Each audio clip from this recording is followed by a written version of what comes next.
Hello friends, welcome to our channel Knowledge Amplifier, and in this particular video I am going to discuss one very interesting image segmentation technique, and you might find this very interesting if you love geography or environmental science in your school. Okay, so what is that? That is nothing but watershed segmentation, one very popular, quite old technique for image segmentation, but you can relate with our nature. Okay, you can relate this algorithm. So before going ahead with the actual image segmentation, what is watershed? Let us try to understand.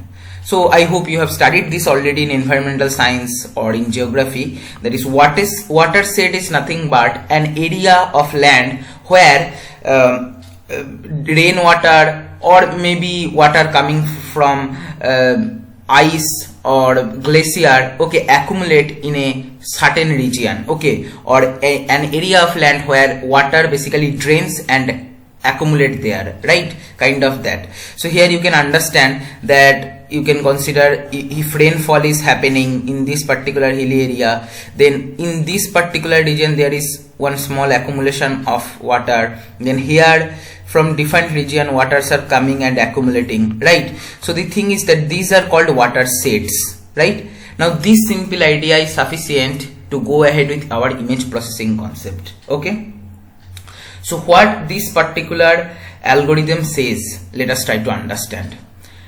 Any grayscale image can be viewed as a 3D topological surface. We have seen that in watershed segment, in practical scenario, there is like this kind of some height should be there. From that height the water will be accumulated somewhere like that. Now in image, how we can do that? Any grayscale image you can consider like this kind of 3D topological surface. How? See, grayscale image range from 0 to 255, or if you normalize that, 0 to 1. Now more the pixel intensity you can consider that as peak, lesser the pixel intensity you can consider that as bottom part. Like that you can consider any grayscale image as topological surface. Okay, so if you observe this particular picture, it will be quite clear to you.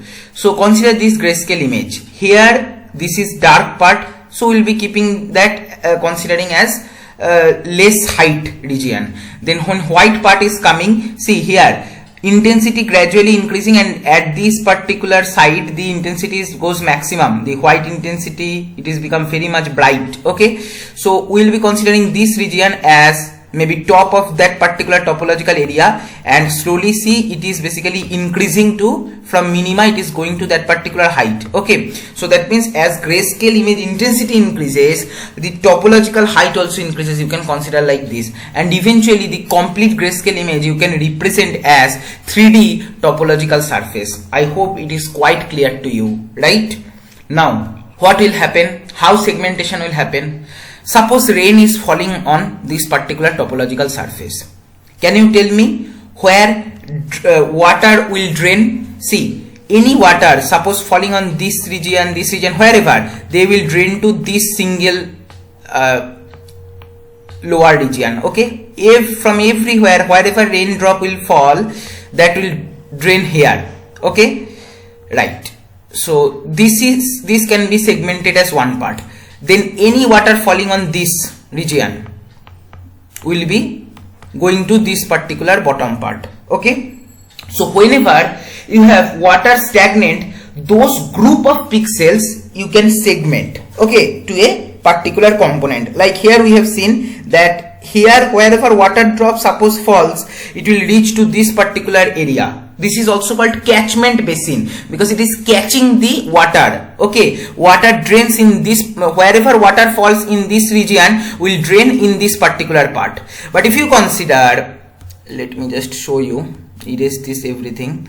If you just consider this particular part, carefully observe this particular point, okay, where this side also slope is there and this side also slope is there. Now in this particular region there is equal probability if a raindrop falls that it will either go to this side catchment basin or this side catchment basin, right? So in like this kind of areas we will be creating our boundary, and these boundaries will be called ridge line or watersheds. Okay, so this will be forming one complete watershed. Now see, any raindrop falling within this particular boundary will accumulate here in the same catchment basin. Okay, so let us try to understand in better way. Image can be segmented into regions where rainwater would fall into same lake. Okay, as I have told you, same idea that whenever raindrop will fall anywhere in this region, it will go in this particular lake. Okay, whenever raindrop will fall in this particular region or wherever here, it will go to same lake. So this can be made one segment, this can be made one segment. This is the simple idea of watershed segmentation. So three important points which you must remember, very important terminology. One is regional minima. So see, here in this particular image, from the visual inspection we can say that this is regional minima, and from here we are concluding that yes, here whenever rain will fall across regional minima, that will reach to this particular minima only or this particular lake, and as a result there will be some accumulation of water. Okay, like that. But in image, suppose you represent that image as topological surface, then also we need to find out this kind of regional minimas, right? So how we can find? Very simple.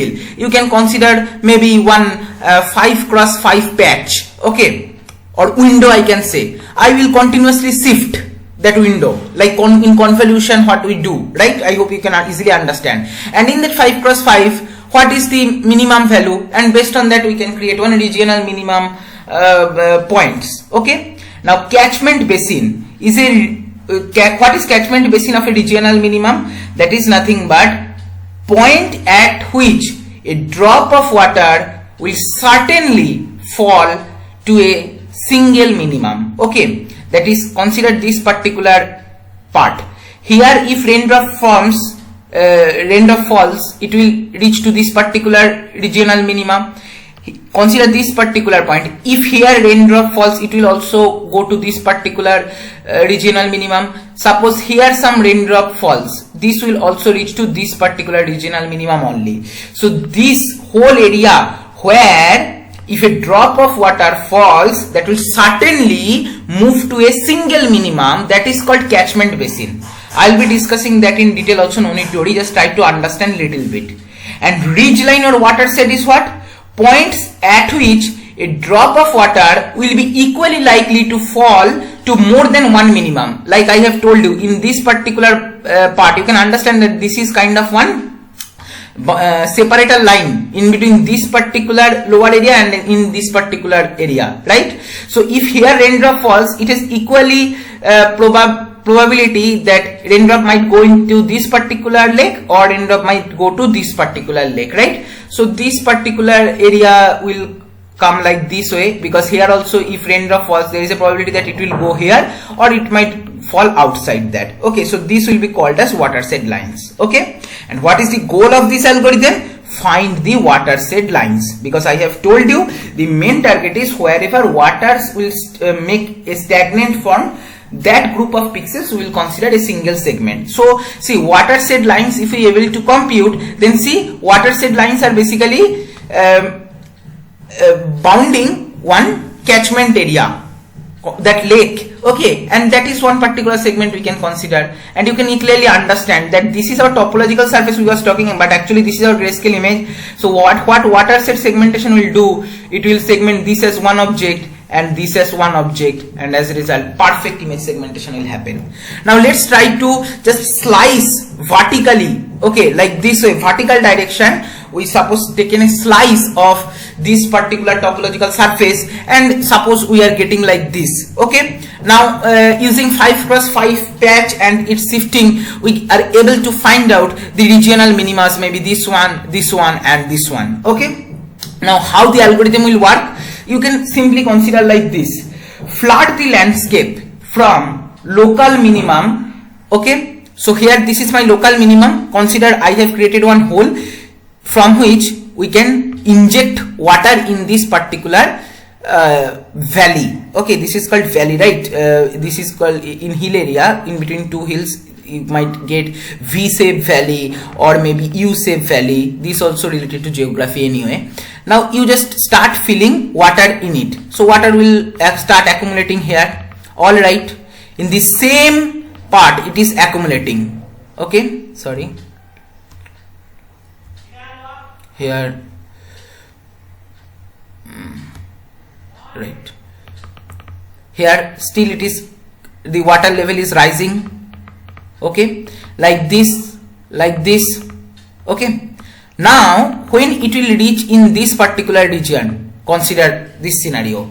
Now if you just increase little bit height, there is a probability that either it will be here in this particular local minima region, or it might fall here in this other regional minima. That is, you can simply understand like this: if one more raindrop falls, it is equal probability either it will go to this particular area or it will go to this particular area. Okay, so what we have to do in this particular case, we have to prevent merging water from different minima. So here what will happen, suppose in this particular region, from this particular regional minima also, if you start filling water, then eventually in this particular point there is a probability that these two regional minima's water might merge.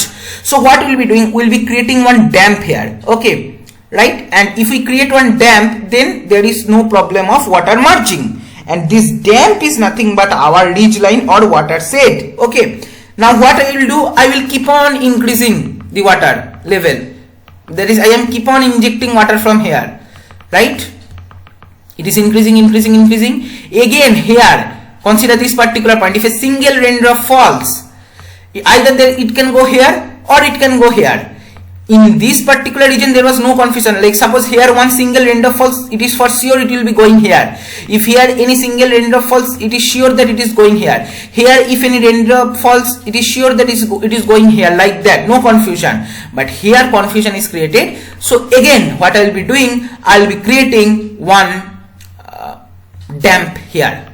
Okay, and this is how different regional minima related areas where raindrops will create some stagnant form, that I am creating and eventually creating dams also.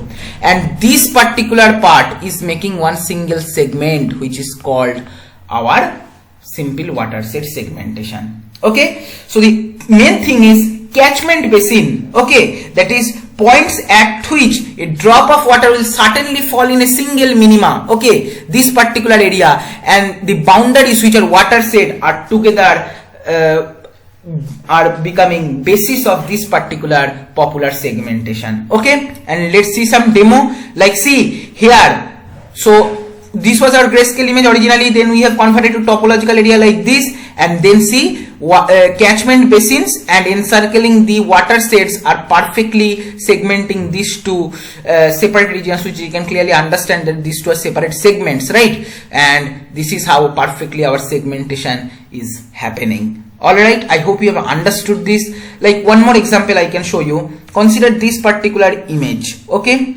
now here local minima will be found, here local minima will be found, here local minima will be found, here local minima will be found. You start falling rainwater on this, or what you can do in the other way, you just put a hole in the local minima, you start injecting water. Now water level will rise, and here when it will appear, then suppose water level reached up to here, so this particular image looks like this. Okay, then here some flat area, and then again here some basically minima, and here again minima, and then again some flat surface, and then again here minima. So what I have done, I have started injecting water from the valley, or I can say I started falling rainwater. Now rainwater will keep on falling. Okay, right? No doubt that is in the same catchment basin it will go. Now when it will reach this region, then there is a possibility that rainwater might not go in this region, so we'll be creating one dam here. Okay, which is called ridgeline or watershed. Now again I'll go to this particular local minimas, like the same way I started pouring water. Okay, so here there is a possibility that marching of water from two different regional minima, so we'll be creating one dam here, and here also like the same way, if suppose water level reach up to this, then there is a possibility that it might flow here, so we'll be creating here. Then here also I'll be updating and making here I hope you can understand. And here also one more watershed line will be found, and as a result eventually this particular will be one segment, this particular will be one segment, this particular will be one segment, and this particular will be one segment, which we can clearly understand here. See, this one is in watershed and catchment basin we have separated. See, these two were joint object but still we able to separate, okay, and this is one single separator perfectly. So this is the idea of watershed segmentation. Mostly it is better if you apply your watershed segmentation on edge detected image, because you can understand in edge detected image the finding minimas and all this can be implemented in a better way, right? And in edge detected part already it is kind of segmented image, so on raw image we are not applying the watershed segmentation. If we just make edge detection, which itself is a very powerful image processing, okay, so it will just remove the unnecessary things, okay, and make the image simpler to apply watershed segmentation. So often many image processing engineer or scientists prefer to apply watershed segmentation on the edge detected image like that. Nowadays many advanced algorithm came which basically outperforms this one, but still it is the very popular algorithm and invented earlier and made a huge good contribution in the image processing domain. So I hope you have understood this particular idea, because fundamentals should be clear. If once you understand the algorithm, you can go ahead with programming, you can go ahead with library also, but before using the library function you should know how the algorithm actually is working in the backend, because someday at some point of time in your work life it is going to help you. Concept is power. Concept going to help you, not the inbuilt functions or libraries. Okay, thank you.